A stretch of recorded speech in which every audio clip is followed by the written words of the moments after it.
Once you have access to that sort of genetic information, then you're going to have access to a lot of information about cancer risk, cardiovascular risk, and I'm not sure that society really knows what to do with that information yet. As the LipGene project and other scientific studies advance, an even greater ethical dilemma could surface. Science may offer us the option of accepting that the population is going to continue to get bigger, that current strategies are not going to win the fight against fat. Obesity at the moment now affects people from the age of 5 to 75. And if you were to stop it in the morning, it would take 70 odd years to go away. Since you're not going to stop it in the morning, it's going to be here for another 150 years. So we might as well start planning on how to tackle this in the future.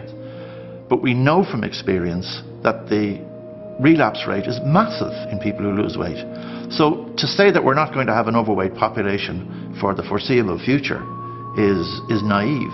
And to decline to treat that group of people would be foolish. In fact, it would be completely unethical to do so.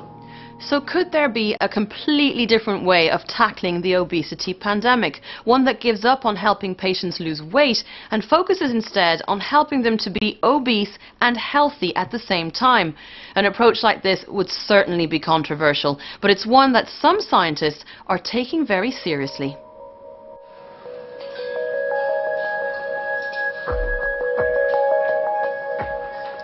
If you want to change what people eat, you've got two strategies.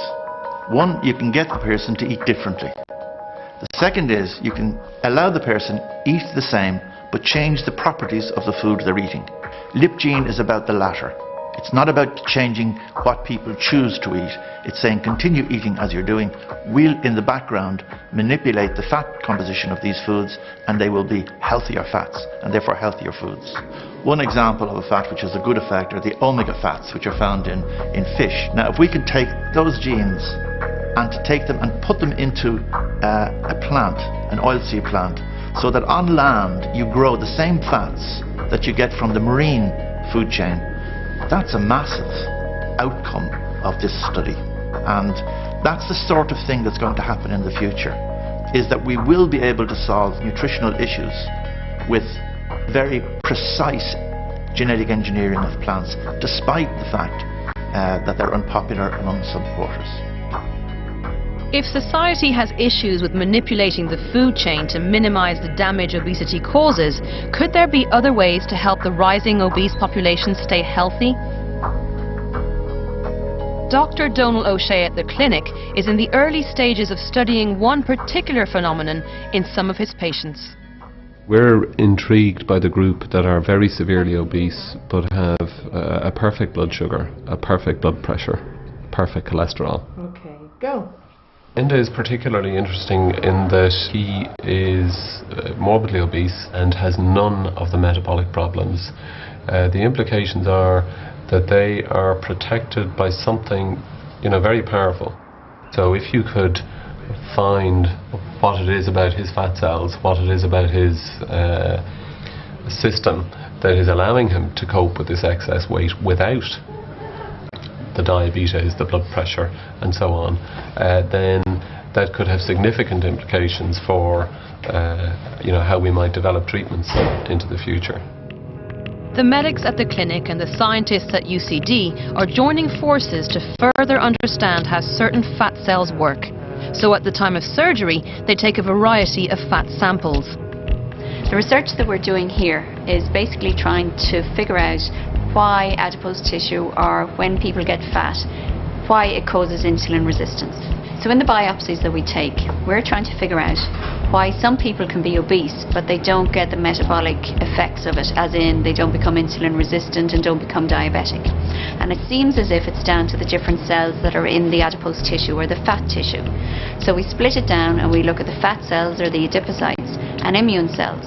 And it seems as if those individuals who develop type 2 diabetes are the ones who also have more of those immune cells. Basically, as adipose tissue gets bigger in obesity, you get more of those immune cells there. We don't know why, but because we see this change, we sort of think that those cells are key to understanding why people switch into the diabetic phase, as it were. So if we can prevent that switch happening, then we can prevent them developing diabetes even though they're obese.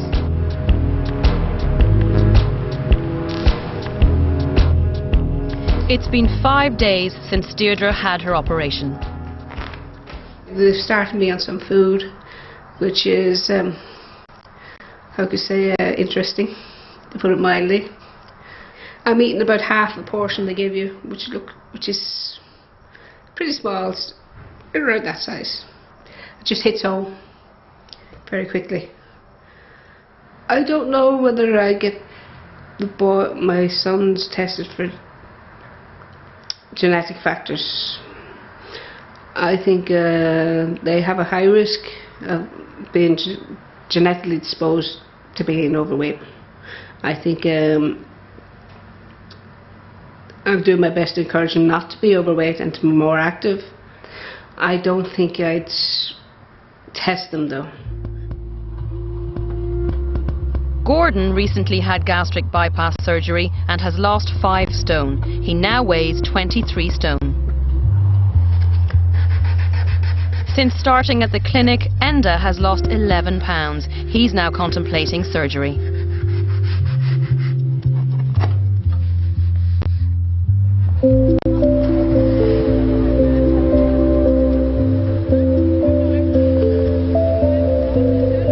The only real certainty in this area is that if you continually consume more calories than you burn off, you will one day become obese. But scientists now say that, thanks to our genes, it's not a level playing field. Some people have more potential to become obese than others. A potential that up until recent decades was rarely realized. So here we are, a species designed to survive on slim pickings, now surrounded by mountains of calories. So what lies ahead for us in the fight against fat? People are saying that the genetic component is the most important thing, and sure, it doesn't matter damn what we do, it's all mapped out for us, you know, it's in our genes. The most important decision you can make in your life is to choose your parents wisely. That decision is out of your hands, but in fact that's not the whole story. The genetic component is only a part of it, and so obesity and the cause of obesity is multifactorial, and so therefore environmental factors and lifestyle factors are huge. Individuals have a big responsibility to look after their greatest asset, which is their health. I think the attitude to treating obesity aggressively has to change. People have an attitude that, well, it's their own fault if they're morbidly obese, when really it's genes and environment have them where they are.